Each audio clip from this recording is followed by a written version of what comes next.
What does a culture and sensitivity test mean? Have you ever visited a doctor and they told you they wanted to do a culture and sensitivity test?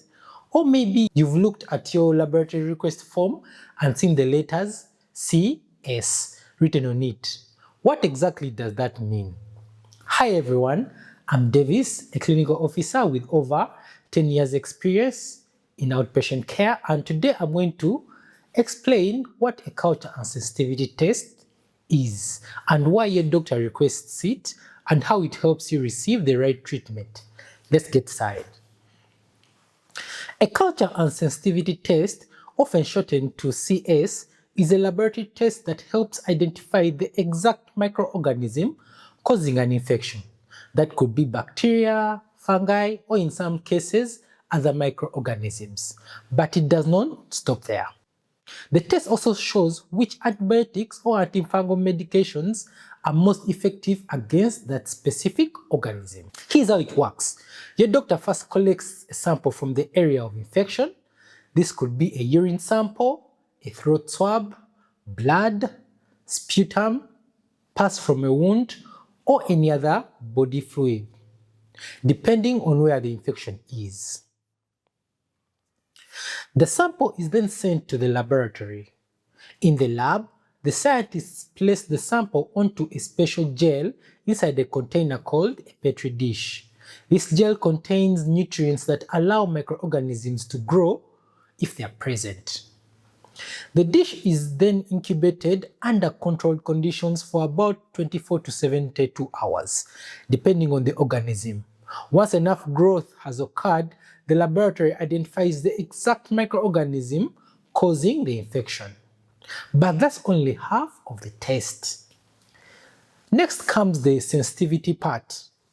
The laboratory places different antibiotics or antifungal medications against the growing organism to see which ones stop it from growing. The medicines that work best are reported as sensitive, while those that do not work are reported as resistant.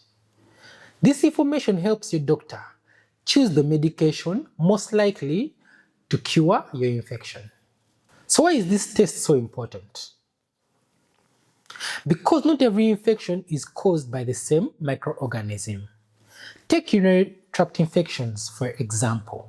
Many UTIs are caused by E. coli. So doctors may start treatment with an antibiotic that commonly works against it. However, if your symptoms are not improving, the infection may actually be caused by a different bacterium, such as Staphylococcus, or any other organism that is resistant to the first antibiotic. Without a culture and sensitivity test, you might continue taking medication that simply is not effective. With the test, your doctor can switch you to the right treatment much sooner, helping you recover faster while also reducing unnecessary antibiotic use and the risk of antibiotic resistance. So, if your doctor requests a culture and sensitivity test, do not panic. It simply means they want to identify the exact cause of your infection and make sure you're receiving the most effective treatment possible. If you ever have questions about your laboratory tests, speak to your doctor, clinical officer, nurse, or any other qualified health professional. And remember, avoid self-medication with antibiotics. Taking the wrong medicine or stopping treatment too early can make infections harder to treat in the future. Thank you for watching.